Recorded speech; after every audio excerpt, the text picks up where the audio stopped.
আসসালামু আলাইকুম রহমতুল্লাহ বারাকাতু। আমার টিকটক ফ্রেন্ডেরা দেখেন, আজ মনে 8 দিনের মতন বৃষ্টি হইতে আছে নোয়াখালীর মধ্যে। দেখেন, বৃষ্টির জন্য কোনো জায়গার মধ্যে বাইরন জানা কোনো কিছু করা যায় না। সব দেখছেন কি পরিমাণে বৃষ্টি করতে আসছে, কুসুমি যা আছে সব বইরা গেছে গা, কিছু নেই, সব বইরা গেছে গা। কোনো বৃষ্টি হইতে আসছে, কোনো বৃষ্টি হইতে আসছে, বর্তমান বাইরন জানা। বৃষ্টির দিন আজ কটা দিন যখন বাইরে জানা বৃষ্টি দেখছেন কীভাবে বৃষ্টিটা পড়তে আসছে, প্রচুর বৃষ্টি হচ্ছে, প্রচুর বৃষ্টি। কারেক্ট রাত্রে হয় নাই, অল্প অল্প পুরো পড়ছে, দুপুরে পড়তে নামছে, বুঝছেন। কেন কী করবো, হচ্ছে কাজকর্ম করবো কেন, খাইবো কেন, কী অবস্থা। ডর হানি আসবে, বন্যার পানির মতন আসবে, নোয়াখালী বাসায় লাগবে। উঠতে দেখেছে বিভিন্ন জায়গার তো ফেনি টেনির দিকে তো ফেনির মধ্যে পানি উঠে গেছে।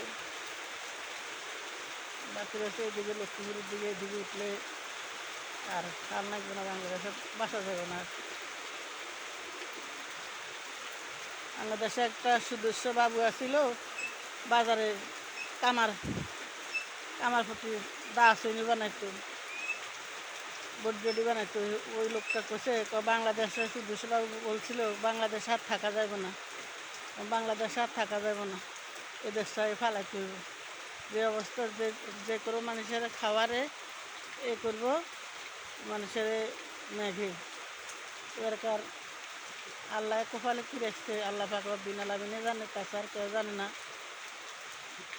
অনেক খারাপ অবস্থা চলতেছে, অনেক খারাপ পরিণতি মানুষের, ঘরে ঘরে না খা যেত।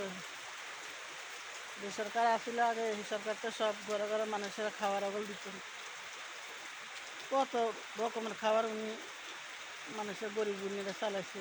যে সরকার আসছে নিজে খাইব না গরিবের পেটের দিকে চাইব।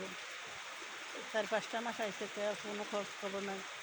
আরও খুন খারাপই বেশি, রাহাজারি, যে কোনো জায়গায় দেখেন দেখবেন কি মারামারি চুরাচুরি বেশি। আল্লাহ পাক রব্বিল আলামিনে জানে, উপর আল্লাহ জানে বাংলাদেশের মানুষের কপালে কী আছে, কী হয়েছে, কী রাখছেন আল্লাহ কপালে, কেউ জানে, জানি না, বাকিটা উপর আল্লাহ জানে। তো যে যেখানে থাকেন সবাই ইনশাআল্লাহ ভালো থাকবেন, আর বাংলাদেশটাকে যেন উন্নত করতে পারবেন। আমার যে যেখানে আছেন দলীয় ভাই বোনেরা সবাই একতাভাবে চেষ্টা করবেন। ভালো থাকবেন। আল্লাহ হাফিজ। আসসালামু আলাইকুম রহমতুল্লাহ বারাকাতু। শুভ সকাল। দোয়া করবেন, আমরা আপনাদের ইনশাল্লাহ দোয়া করবো। নমস্কার।